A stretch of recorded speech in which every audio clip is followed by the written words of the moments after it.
New Orleans Saints defensive end Isaiah Foskey highlights the most improved players of Saints camp so far, and that couldn't be better news for the New Orleans Saints. We got all of that and a little bit of lanyap for you on today's episode of Locked On Saints.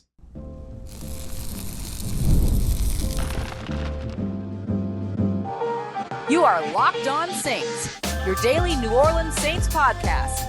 Part of the Locked On Podcast Network, your team every day. What is good, Who Dat Nation and Who Dat family? I am your host, your friend, Ross Jackson, New Orleans native, your New Orleans Saints expert and credentialed member of the media covering those New Orleans Saints as the Saints beat writer for LouisianaSports.net and Saints analyst over at WWL TV. We appreciate you very much for joining us for another episode. On today's show, I'm going to give you my three most improved players of New Orleans Saints training camp. We're looking at this from the perspective of the improvement from last year's training camp to this year's training camp. And leading the way are three very, very good players that the New Orleans Saints would love to see pan out. And I've got a couple of honorable mentions for you as well, just for funsies. So we'll take a look at Landon Young. I'll explain why he's the next James Hurst. We'll dive into Anfernee Orji, the linebacker who has not stopped impressing all camp long. And we're going to lead it off with, in my opinion, the most improved player, defensive end Isaiah Foskey, and why that could not be better news for the New Orleans Saints. We appreciate you very much, as always, for making us your first listen of the day every day, and for being an everydayer here on the show, which is a proud part of the Locked On Podcast Network, your team every day. And today's episode is brought to you by friends at LinkedIn. LinkedIn Jobs wants to help you find the qualified candidates you want to talk to faster. So post your job for free today at linkedin.com/LockedOnNFL. It's linkedin.com/LockedOnNFL to post your job for free. Terms and conditions apply. So when it comes to my three most improved players, I'm leading off the list with Isaiah Foskey. Isaiah Foskey is, in my opinion, the most improved player from 2023's training camp here into 2024's training camp. And that couldn't be better news for the New Orleans Saints, who, of course, would love to have an additional defensive lineman, defensive end behind Cam Jordan, Carl Granderson, and Chase Young, making some big plays here and there. He doesn't have to be a consistent guy that gets sacks every game or anything like that. Doesn't have to be a guy that gets a sack in half the games that he plays. But if he gets sacks and gets after the quarterback and is able to help with the mobile quarterback situation, able to help in the run game, then you feel really good about being able to rotate a guy like Isaiah Foskey into the mix in order to provide some rest for the guys up ahead. Let's take a look at what Isaiah Foskey's 2023 looked like so we can better understand where he was coming into camp here in 2024. In 2023, during the regular season, he actually took fewer snaps despite appearing in more games than he appeared in when it came to the preseason. He took 84 defensive snaps in 2023. 50 of those were pass rushing snaps. He totaled 3 hurries and 7 tackles during that time. So if he would have played a total of 200 pass rushing snaps, then you could extrapolate those numbers to him arriving somewhere around 12 hurries, 28 tackles. Not a bad season. Would have liked to have seen him be able to get to the quarterback and finish plays at the quarterback, but with only 50 pass rushing snaps, not a lot of opportunity to prove that you can do that. Remember that he was also battling that late season quad injury that kept him out in towards the end of the year, weeks 9. He had the injury in week 9, came back in week 13 with a bye week in there and a couple of games in there, and then ended up missing a couple games after that week 13 matchup as well, as it kind of re-aggravated things. Just for an additional note, he also spent 144 snaps on special teams.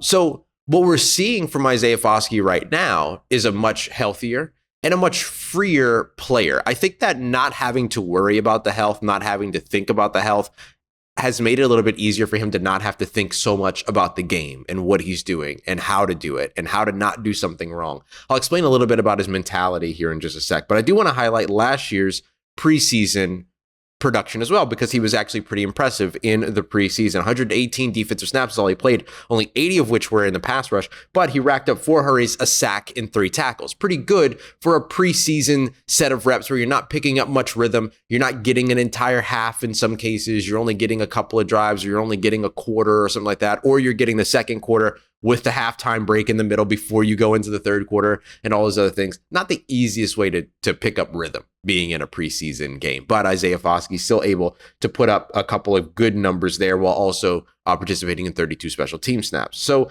adding on to all of that, the thing that I look at next for him is how does he improve, or how has he improved going into 2024, especially with the preseason coming up? Because if he can hit some of these numbers, 4 hurries, a sack, and 3 tackles in one game in the preseason, because I expect that he's going to get more opportunities this preseason, more snaps, things like that, then he's in a really, really good place, because it will have totaled everything that he did in the preseason as a whole last year in 1 or 2 games this year. So what is it that has made him better? Well, I think that right now his decisiveness has been a big benefit to his game. And this is about getting out of your head. This was something that I believe it was either Joe Woods or Dennis Allen said about Isaiah Foskey, is that he has to get out of his head. And Isaiah Foskey spoke about it earlier this week on the podium, or late last week on the podium. It all runs together.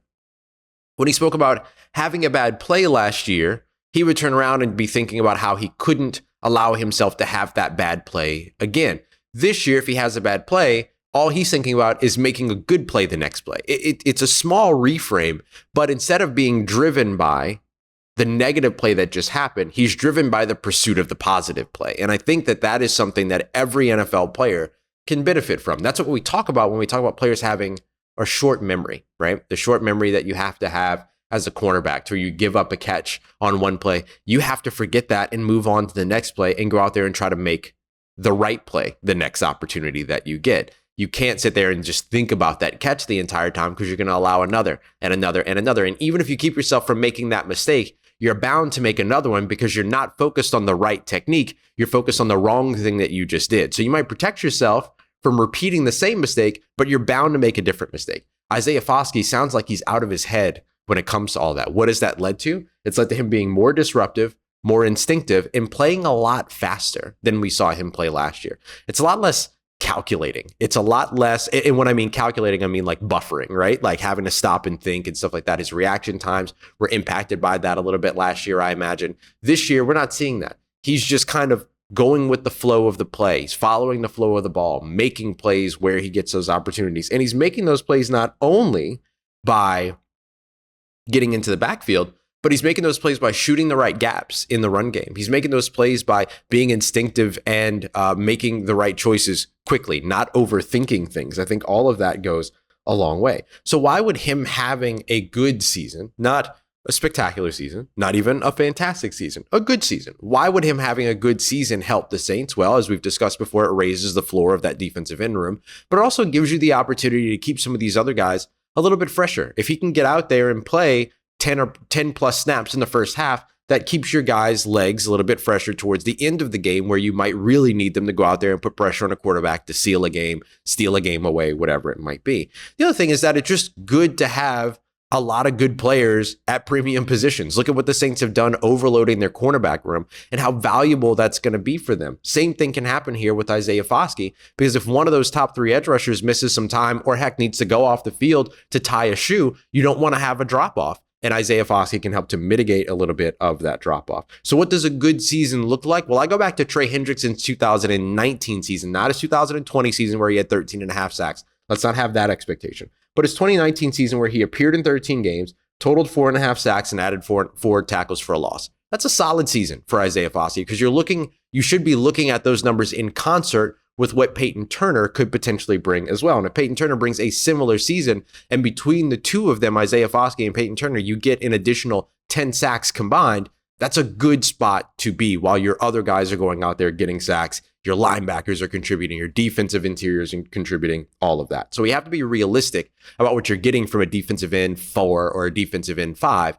But in any case, even from a defensive end 4, defensive end 5 perspective, a guy like Isaiah Foskey can indeed contribute. And he has shown the improvement that will get him there in 2024. Coming up next, I want to tell you why Anfernee Orji, the New Orleans Saints previously undrafted free agent rookie linebacker going into his second year, can easily steal a roster spot this season. We got that coming up for you as we continue on with today's episode of Locked On Saints, part of Locked On Podcast Network, your team every day.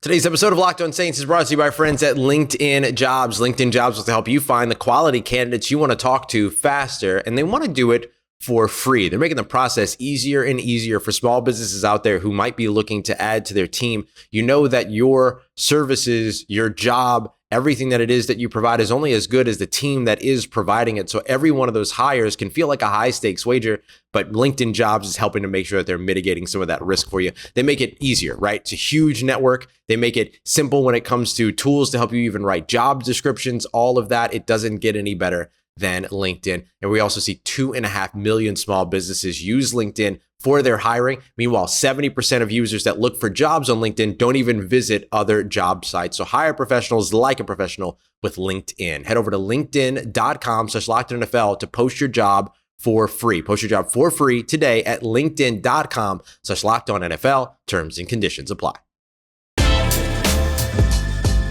All right, family. Linebacker Anfernee Orji, the former undrafted free agent rookie, now moving into his second year, can absolutely steal a roster spot with his performance so far throughout training camp. We appreciate you very much making us your first listen of the day every day here on the Locked On Saints podcast. Don't forget, for your second listen today, to go and check out Locked On Fantasy Football. Vinny and Michelle giving you everything that you need to get you ready for, and we'll always be there with you every single Monday through Friday throughout your fantasy football season to help you win that championship. Don't be like my friend Allie, who had to go out there and sell lemonade at a kid's lemonade stand because she lost her fantasy football league. Listen to Locked On Fantasy Football every single day. All right, so I want to dive in a little bit more on Anfernee Orji here. We've talked about him a couple of times here on the show as a guy that has impressed. I now want to kind of put him in the most improved category. I think that he's the next guy on the list for me when it comes to those that have shown the most improvement. He didn't get a ton of opportunities last year, spent most of his time on the practice squad, all that kind of stuff. But because he was on the practice squad, I got to see him not only during training camp last year, but week in and week out and week in and week out throughout the season. And there are just not a lot of guys that work as hard as Anfernee Orji has worked. He has worked incredibly hard to get to where he is now.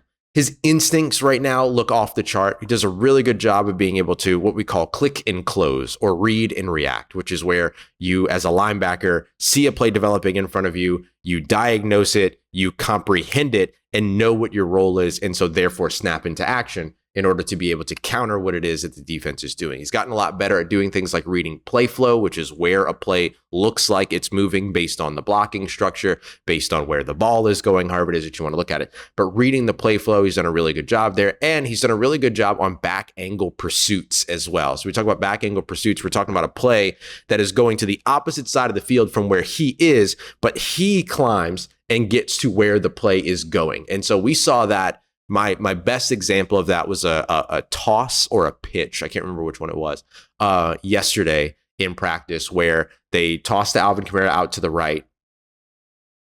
Trevor Penning got out ahead, put on a good block, and put a nice seal on the back on the front side of the play, which is just where the play is headed, and got a nice block on Kool-Aid McKinstry. But there was still a hole open, right? Because you're always going to have one more defender in the area. In some of these cases, you're always trying to get one more defender in the area if you're a defense than where the blockers are. And Anfernee Orji was that additional defender, and he just shot right through the gap and got right to where Alvin Kamara was. Like, didn't have the opportunity to catch the corner, anything like that, because he took the right angle. He came from the back side of the play, had the right angle of pursuit, and was able to close in on Alvin Kamara before he even got the opportunity to, I believe, gain more than like a yard. So really, really good stuff there.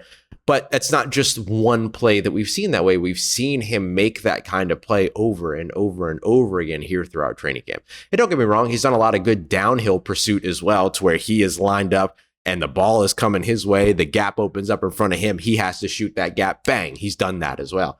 The thing that has been most impressive is the speed at which he does it. And I'm not just talking about play speed, how quickly he moves. I'm talking about comprehension. I'm talking about the mental speed, the processing speed of how everything is going. Anfernee Orji did not move that quickly last year, like throughout practices and throughout training camp and all the other stuff. But the instincts have really kicked into high drive. And the instincts were a big part of why the Saints went after him last year in undrafted free agency when he came out of the college ranks, didn't get drafted. But the Saints went after him in undrafted free agency because they enjoyed the instincts that he played with. But then he got to the NFL level, the speed's a little bit faster, and therefore sometimes the processing slows down a bit. he does not seem to be having that issue any longer. His processing has really, really stepped up. And those are just a few examples of that. I also mentioned that his run defense has been great. It's a good example, a couple of good examples of that as well. He's really been showcasing his speed and athleticism as well. So then after the quick processing speed, what you're also seeing is his play speed, his ability to get from point A to point B quickly, his ability to be able to move around blockers and fight through traffic and all these other things. That's a part of the athleticism. We're seeing all of that when it comes to him as well. Now, we're seeing him every now and then carry a player upfield in coverage and stuff like that. To me, he's made his bigger plays in run defense, playing downhill, and also pursuing the quarterback. I think that's where you've seen a lot of his speed and athleticism. So maybe that's the place that you're looking for him to continue to improve or continue to prove, might be more appropriate, what he can do. And that would just be him, in coverage and things like that. But he hasn't been disappointing. He hasn't been a liability in those situations. The people that have been liabilities in coverage stand out like a sore thumb. Anfernee Orji has not been that player. I think that he could help fill out the linebacker room.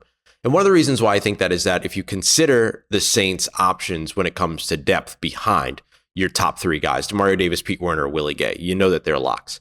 DeMarco Jackson fits in big time from a special teams perspective. And I think that Anfernee Orji fits in very well in terms of being able to play all three linebacker spots and being able to be a special teams asset. We discussed the backside pursuit angles. We discussed the downhill pursuit angles and all those things.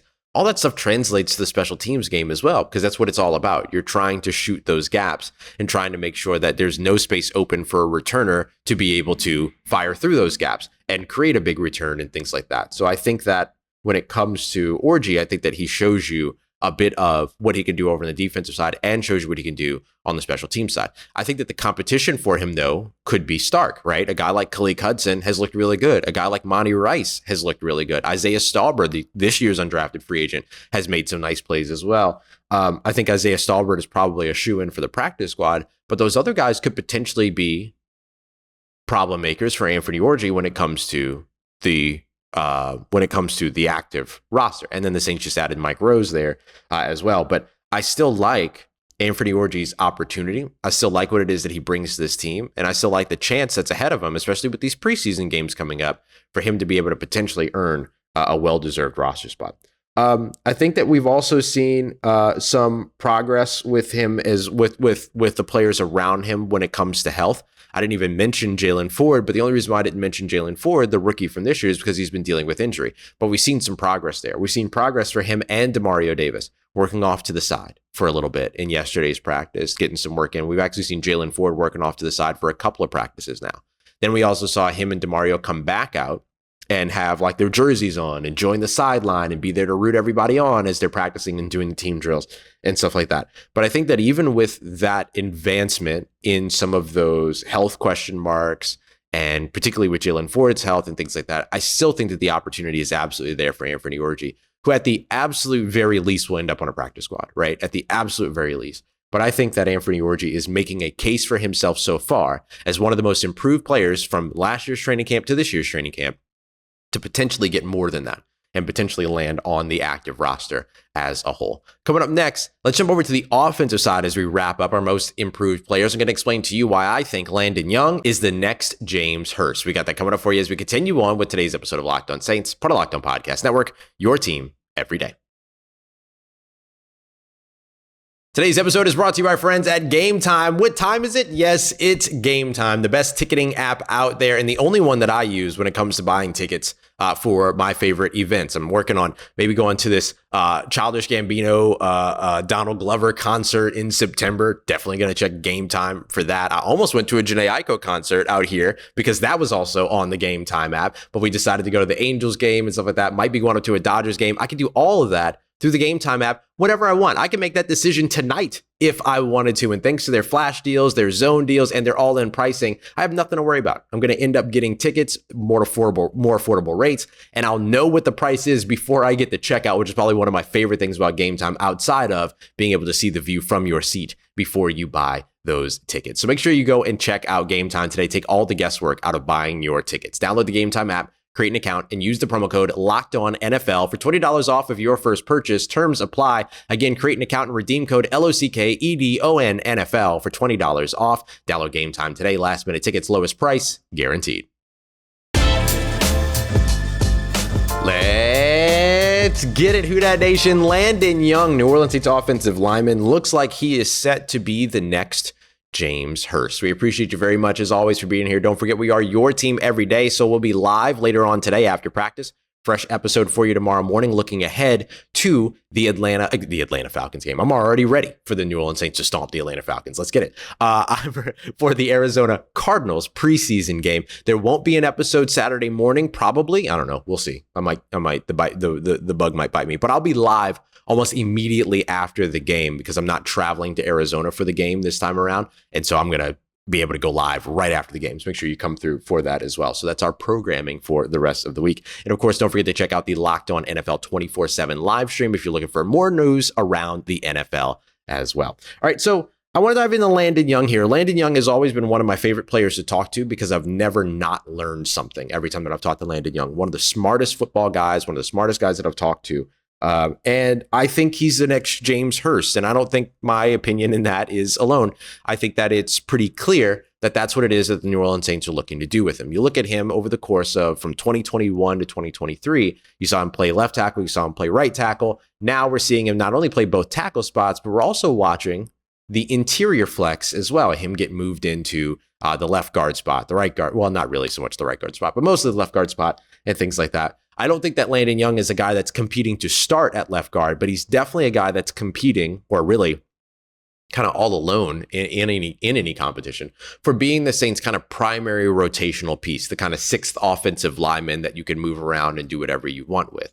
And I have seen more improvement in Landon Young from 2023 to 2024 than I've seen from 2021, 2022, and then into 2023. This has been a major offseason for him in terms of his ability to move up. And I think some of that is continuing to learn a little bit more about the interior, which then makes him a better tackle, because then he has a better understanding of what it is that a guard needs from the tackle that's next to him. And as a guard, he already knows what it is that a tackle needs from him next to him, because that has always been his natural position. So I think that the smarts that he brings, the understanding of the game that he brings, and then now sort of the multi-positional fluidity that he brings, it only gets better and better and better for Landon Young, who could fill the similar role than that James Hurst filled. And remember, the intent with James Hurst was that he was going to be that guy, the kind of floater, Sinio Kelemete type that you can move around. He can play tackle, he can play guard, you can have him wherever you want him. He could be your sixth offensive lineman, all that.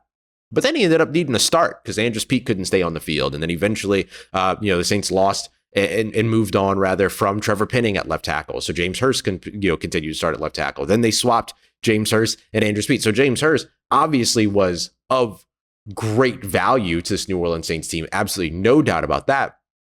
But the way that they really wanted to utilize him, they never really got the opportunity to do, because he ended up having to play as a starter for them, which thank goodness they had him so that he could help and do that. But that wasn't necessarily the anticipated role for James for the New Orleans Saints. But thankfully they had him around and he was able to do that. I think you're looking at the same thing now for Landon Young. You want him to be able to play that sort of supplemental role where he can come in and help you out and be the sixth offensive lineman on the field when they want to run those Taysom QB powers or give that look and all those other things. And they want sort of that big body jumbo package. Then absolutely there's the right way to be able to do that. He has looked more stout on the line as well, has looked pretty good, even though last year he only allowed 5 pressures, 2 of which were sacks on 106 pass blocking snaps. That he actually played 101 the year before that pass blocking snaps and allowed double the amount of pressures. So you can see the improvement on the field from 2022 into 2023. Now I believe we're seeing improvement from him, even just as a player, working with John Benton, working in this new offensive scheme that gets him moving and all those other things, which is a little bit new for him, right? Like Kentucky and the Big Blue Wall, they didn't necessarily do this. They didn't necessarily, have their offensive line on the run and stuff like that. But Landon Young has adjusted really well to that new scheme and seems to be holding up well there. So I have seen improvement in his play, while also seeing improvement in his value because of his multi-positional flexibility. And I think that ends up being huge for a guy like Landon Young, who should see quite a bit of snaps in 2024 because you're going to have injuries on the offensive line. You're going to have those sixth offensive lineman sets. And so I would expect to see a good bit of Landon Young snaps being served up throughout the 2024 NFL season. So love what we're seeing from Landon Young so far. Loving the growth from 2023 into 2024. Good stuff for him, the team's next James Hurst. All right, as we wrap up here, I want to go into 2 honorable mentions. I'm going into these 2 honorable mentions because I do think that they have gotten better, but I don't think that they necessarily fit the mold or don't yet fit the mold of most improved, and I'll explain why for each of these. First of which is quarterback Jake Haener. Here's why I can't put him as most improved just yet. Jake Haener looked really good in training camp last year. Really good in training camp last year. He looks really good in training camp this year. End of story. It feels about the same. The big thing that would make him most improved is if he goes out there and shines in the preseason. Remember last year in training camp, he looked really good, but it was in the preseason where he had a little bit of the roller coaster and a lot more negative than positive. Outside of that one drive up against Los Angeles Chargers, there were a lot more concerns than there were sort of, things that you could take away from the positive.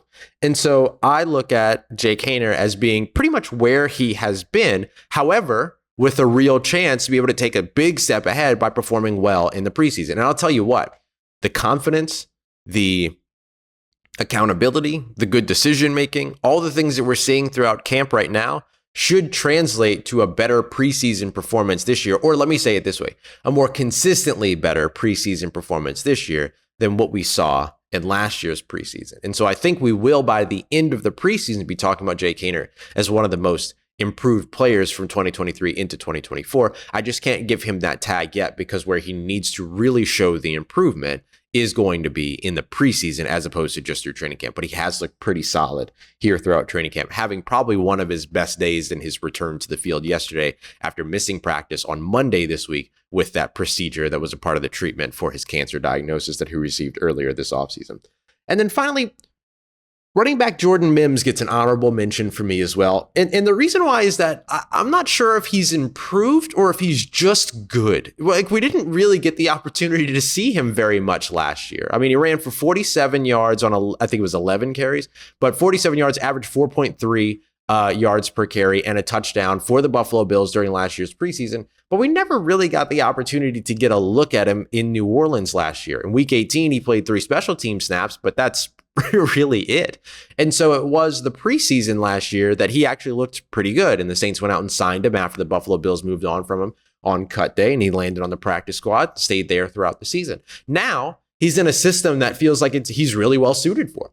He's in a system that has elevated those sort of, forgive the phrase, but maybe lesser known running backs, right? Guys like Jeff Wilson, and I mean, Raheem Mostert was going to be a guy, but some of those dudes that have really excelled in the San Francisco offense and the Miami offense at running back, like Jordan Mims kind of fits that category.